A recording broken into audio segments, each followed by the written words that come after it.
इस लेक्चर में हम देखेंगे टाइप्स ऑफ शैलो फाउंडेशन। ठीक है, तो एक एक करके हम देखते जाते हैं। सबसे पहला है आपका लाइन या स्ट्रिप फुटिंग।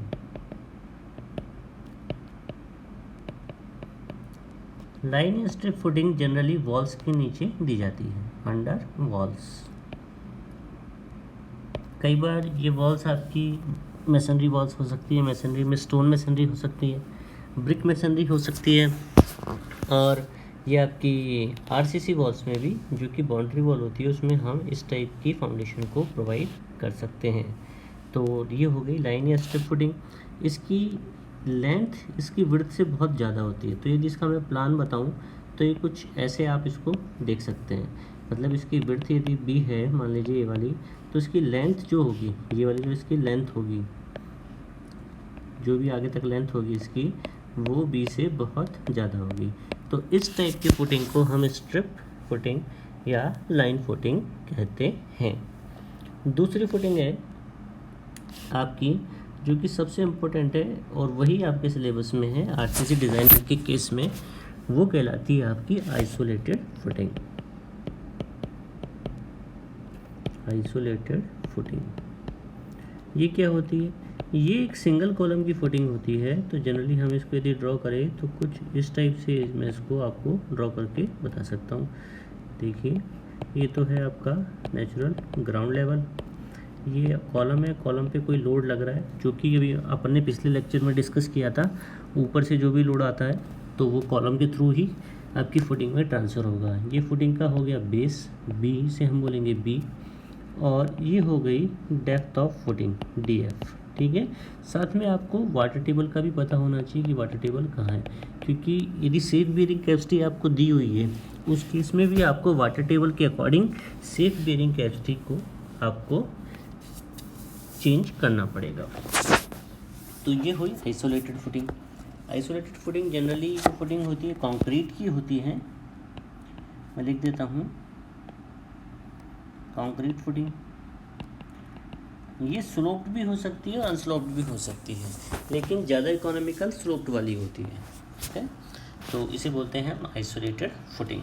तो बेसिकली हम जो डिज़ाइन देखेंगे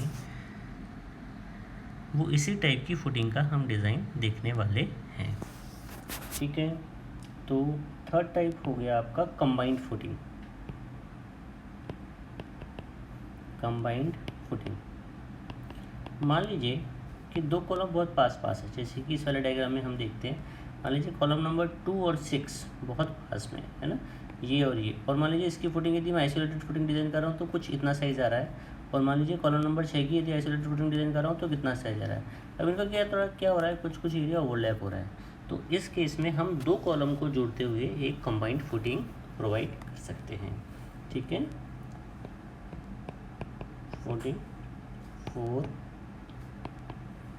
2 कॉलम्स। ठीक है, तो जैसे मान लीजिए आपके कॉलम नंबर 2 और 6 की ही बात करें हम, तो यदि मैं कॉलम नंबर 2 यहाँ पे बना देता हूँ और कॉलम नंबर 6 में यहाँ पे बनाता हूँ, तो या तो हम ऐसी रेक्टेंगुलर फुटिंग दे सकते हैं, ठीक है ना, या column number 2 column number 6 load के हिसाब से। मान लीजिए कॉलम नंबर 6 पे यदि लोड ज़्यादा है तो वहाँ पे हमको थोड़ा सा इसका एरिया ज़्यादा चाहिए होगा, और कॉलम नंबर 2 के पास हमें क्या चाहिए होगा, कम चाहिए होगा। या ट्रेपेजोइडल टाइप की भी आप फुटिंग इस केस में दे सकते हैं।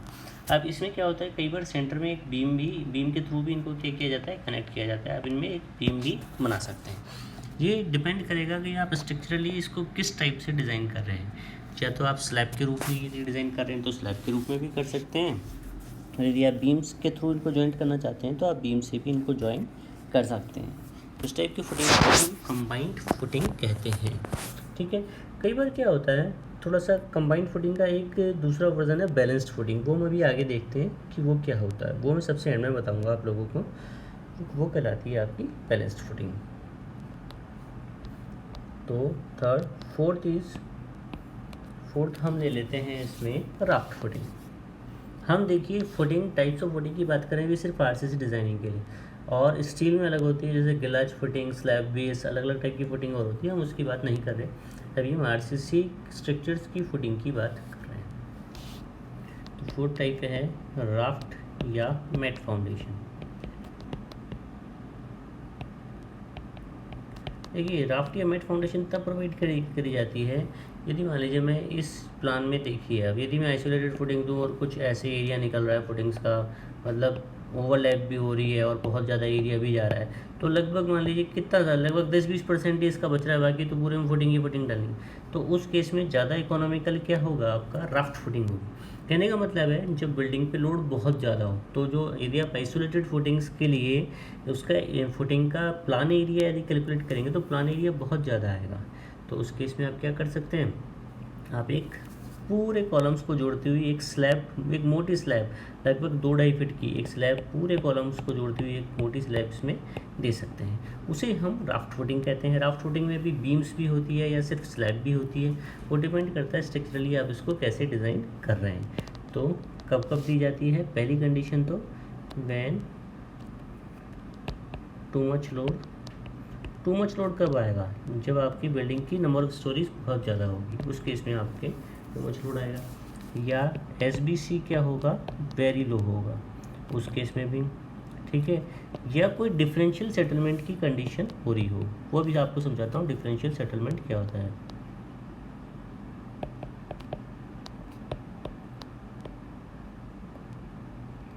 डिफरेंशियल सेटलमेंट, तो डिफरेंशियल सेटलमेंट मैं आपको बताता हूँ। जैसे मान लीजिए आपकी बिल्डिंग है, इस तरफ कोई पॉन्ड है आपका, मान लीजिए इस तरफ कोई वाटर बॉडी है, कोई पॉन्ड है, कुछ भी है, तो उस केस में क्या होगा, यहाँ वाली सॉइल की बियरिंग SBC या सिप बियरिंग कैपेसिटी यहाँ वाली से थोड़ी सी कम होने की संभावना होती है। तो हो सकता है कि कॉलम नंबर 3 के नीचे वाली फुटिंग या कॉलम नंबर 5 के नीचे वाली फुटिंग का सेटलमेंट ज़्यादा हो जाए, 2, 6, 4, 7, 1 का सेटलमेंट कम हो।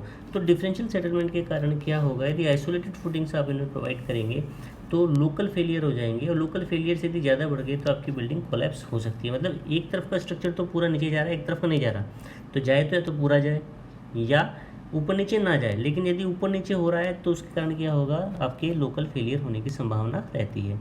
उस चीज़ को रोकने के लिए हम प्रॉपर एक स्लैब दे देते हैं। तो स्लैब से सारे कॉलम जुड़े हुए हैं, यदि कॉलम नंबर 3 और 5 वाला साइड यदि नीचे भी जाता है तो वो पूरी स्लैब के साथ जुड़ा हुआ नीचे जा रहा है। मतलब पूरा, जैसे कि आप हाथ में कॉपी ले लीजिए, उसको ऊपर नीचे कीजिए तो वो नहीं गिरेगा। तो उस चीज़ को रोकने के लिए भी हम राफ्ट या मैट फाउंडेशन देते हैं। इस लेक्चर में इतना ही। नेक्स्ट लेक्चर में हम देखेंगे बैलेंस फुटिंग क्या होती है और फुटिंग के कुछ बेसिक्स हम उसमें जानेंगे। Thank you.